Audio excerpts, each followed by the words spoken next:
रायगढ़ जिला के धरमजयगढ़ क्षेत्र में मान नदी में मिले युवक के शव का पुलिस ने जांच पूरा करते हुए मामले से पर्दा उठा दिया है।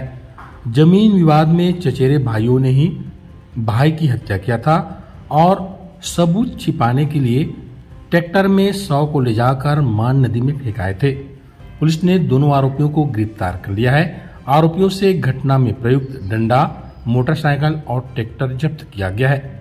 19 जुलाई 2024 को ग्राम पुलाई 8 सिसरिंगा में रहने वाले वेदराम राठिया उम्र 45 साल ने थाना धरमजयगढ़ में उसके बड़े भाई बलराम राठिया उम्र 50 साल का जमीन विवाद में उसके चचेरे भाई कार्तिक राम राठिया और दशरथ राठिया द्वारा 18 जुलाई की रात डंडे से मारपीट कर हत्या की जाने की सूचना दिया था, जिस पर पुलिस ने धारा 194 BNSS आरोपियों के विरुद्ध धारा 103, 238, 3, 5 भारतीय न्याय संहिता के तहत अपराध पंजीबद्ध किया गया। सूचनाकर्ता ने बताया कि घटना का वह प्रत्यक्षदर्शी साक्षी है। रात में कार्तिक राम के घर के सामने कार्तिक राम और उसका भाई दशरथ डंडे से बलराम राठिया को मारपीट कर रहे थे। दशरथ राठिया ने बलराम राठिया के सिर पर कई बार वार किया, जिससे मौके पर ही बलराम राठिया की मौत हो गई। सुबह जब मृतक के घर गया तो उसका शव घर पर नहीं था। कार्तिक राम राठिया और दशरथ राठिया भी फरार थे।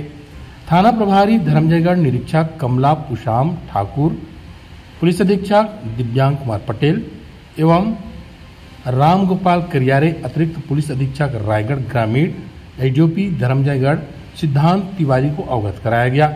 इनके मार्गदर्शन पर अपने स्टाफ से दोनों संदेही कार्तिक राम राठिया और दशरथ राठिया की पतासाजी कर हिरासत में लिया।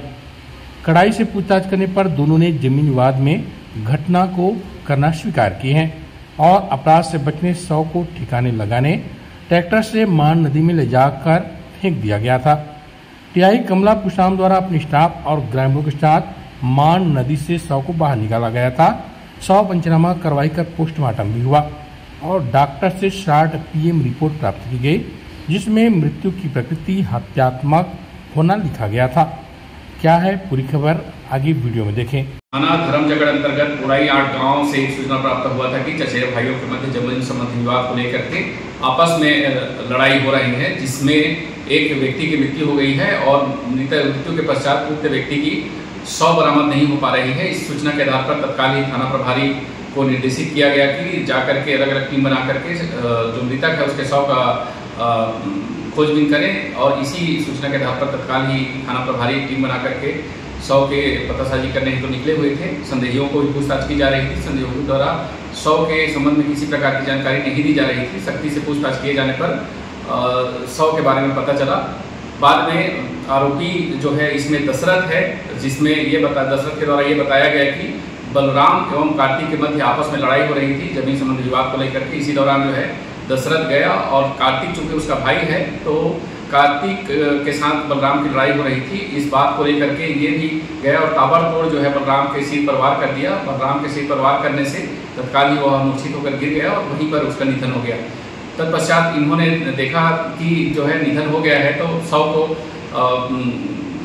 छुपाने के दृष्टिकोण से इन्होंने जो है अपने बाइक को ला करके शव को बाइक में बांध करके ले जा रहे थे और ज़्यादा दूर तक ले जा नहीं पाए तो इनके द्वारा जो है अपना ट्रैक्टर ला करके शव को ट्रैक्टर के जो पीछे तरफ हल होता है उसमें रख करके इन्होंने शव को बोरी में भर के हल के ऊपर रख करके इसको जो खम्हार गांव है वहाँ पर एक पुल पड़ता है, पुल के रेलिंग से जो है मार नदी पे फेंक दिया था और मार नदी जो फेंके थे वहाँ से 700 मीटर की दूरी पर पानी के अंदर जो है शव बाद में पुलिस टीम को प्राप्त हुई है।